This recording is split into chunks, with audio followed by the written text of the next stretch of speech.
I got excited about the idea of recording a few presentations about card play as declarer and as defender. This is the first one of those, and I hope you enjoy it. So I'm going to give a few examples based on the same bridge hand about how your bridge game grows over time as declarer.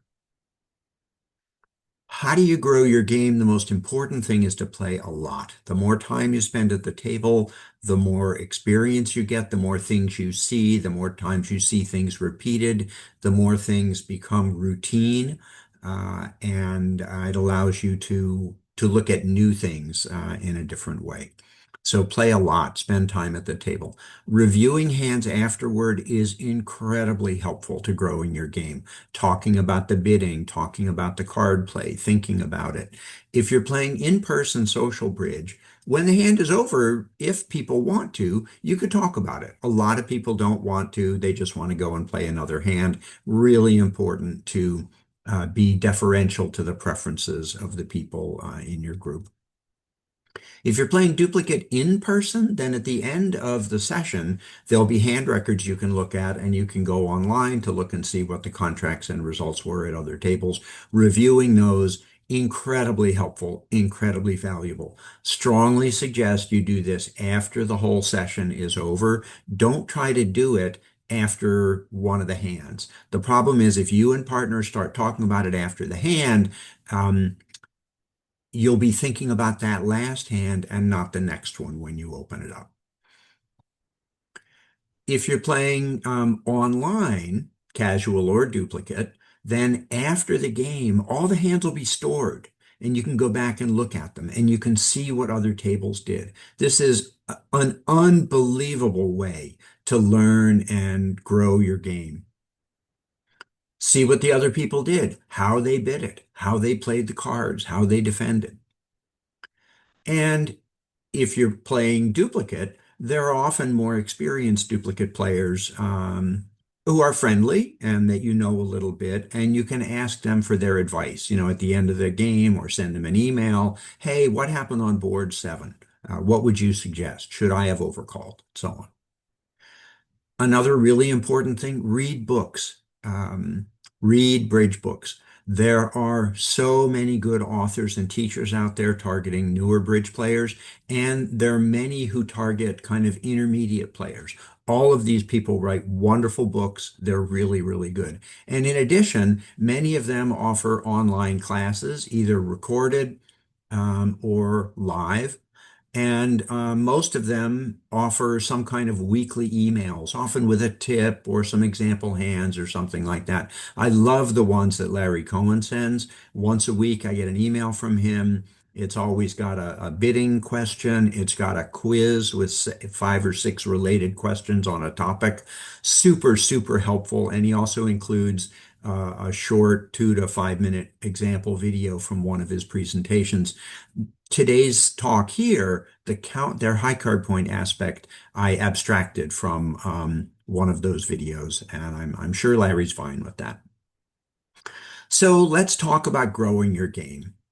This is a nice four-spade contract. Why don't you take a moment to look at it, think about how you might plan the play as declarer.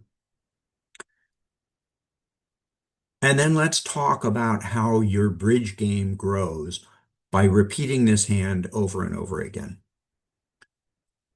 When you're first starting to be a declarer, you just look at the two hands and you say, I'm going to take my tricks. You would play the ace, king of spades, hoping that the queen falls. You'd play the ace of clubs, hoping that the king falls, and then you'll see what happens after that. What does that do for you? Well, playing the ace and king of spades is very reasonable. The queen of spades will fall about half the time, a little more than half the time. That's the origin of the term eight ever, nine never, which, like most bridge advice, is an oversimplification.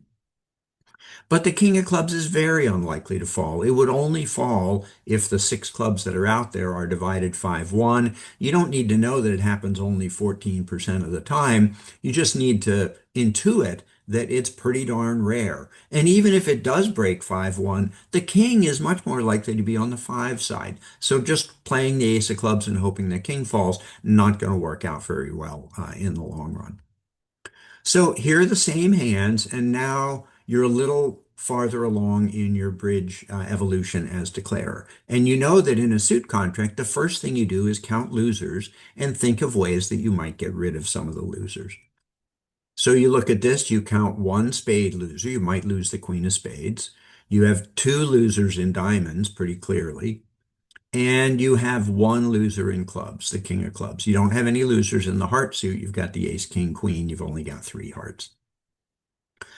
So at this point in your declarer growth, your plan is to play the ace, king of spades, hoping that the queen falls.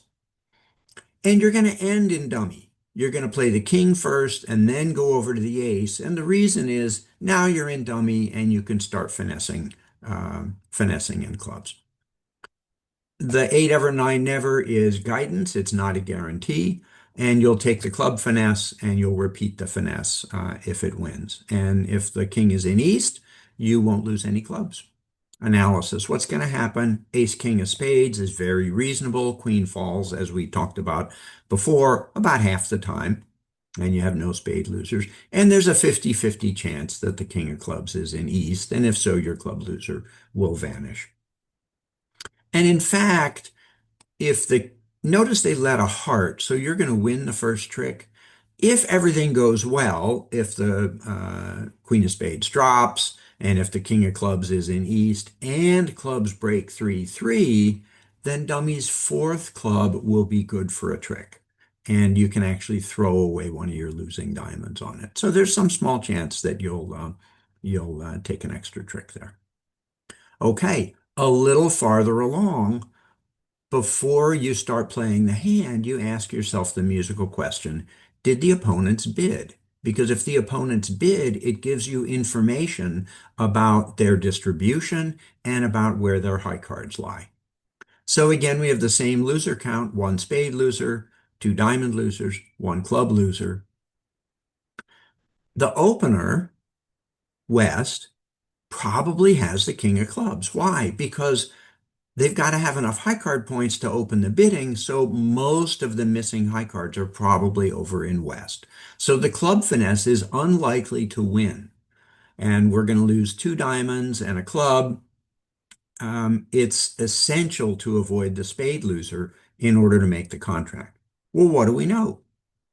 Should we just play the ace king, hoping that the queen falls, per 8 ever, 9 never? Well, West opened. So West has most of their high card points, probably including the Queen of Spades. And that suggests that you start by playing the King of Spades and then leading toward North, planning to take a finesse, or perhaps taking a finesse. On the other hand, West opened a diamond. So we know West has at least 4 diamonds, so they're likely to have fewer spades than East does. And that would suggest playing the spade suit in the other direction, starting with the ace and then leading toward south, and maybe taking a finesse or maybe playing high and hoping that the queen drops. Those are two very reasonable ideas, and they are in fact in opposition to one another. So does the opening bid change your thoughts about how to play the suit? Well, let's take a look at the next page. West opened a diamond. We already talked about that. What does the opening lead tell us? Well, it's not so much the lead as the lead that didn't happen. Does West have the ace king of diamonds? No. If they had the ace king of diamonds, they would very happily have started with the ace of diamonds, planning to play the ace, look at dummy, cash the king. So that tells us that East must have the ace of diamonds or the king of diamonds. Well, how many high card points do they have in total? Well, we have 25, so they have 15. Well, if East has the ace or king of diamonds, that only leaves 11 or 12 other high card points. West must have all of them. East has the ace or king of diamonds. West has all the other high card points, or they couldn't have made an opening bid. So the queen of spades must be in the West hand. Absolute guarantee. Win the opening lead in your hand, play the king of spades, and lead toward the ace ten of spades, planning to take a finesse. And because we know that West has the king of clubs, the club finesse is guaranteed to lose. The club finesse cannot win. Well, what the heck? Our only hope in clubs is to play the ace and hope the king drops. It's really unlikely, but it's our only hope for an extra trick. So the idea here was to illustrate how over time your declare or play plan um, grows. It started out as just take your tricks.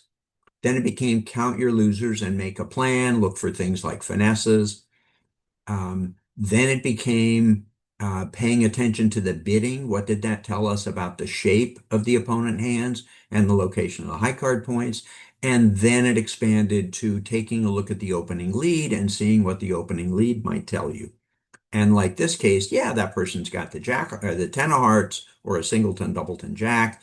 But more importantly, it's the lead they didn't make. They didn't lead the ace from ace king, so they don't have the ace king. And given the situation here, we now know that all the other high card points are in West. We take a spade finesse through West, and we play the ace trying to drop the singleton, king, or clubs if it exists. Totally cool stuff. Further down the line, what happens? We talked a little bit about this, but listening to the bidding and thinking about the shapes of the opponent's hands is super, super important. It helps suggest to you whether you should take finesses or not, whether there's a risk of one of them roughing one of your good tricks, and so on. And then there's a boatload of other things. Reading the opening lead, which we talked about a little bit today, the idea of the dangerous opponent. Sometimes you've got maybe king and two small in one hand and two or three small in the other hand. You don't want the lead going through your king. So if you can, you try to have the other person on lead so that they can't attack your king. And part of that is something called cutting the defender's communications.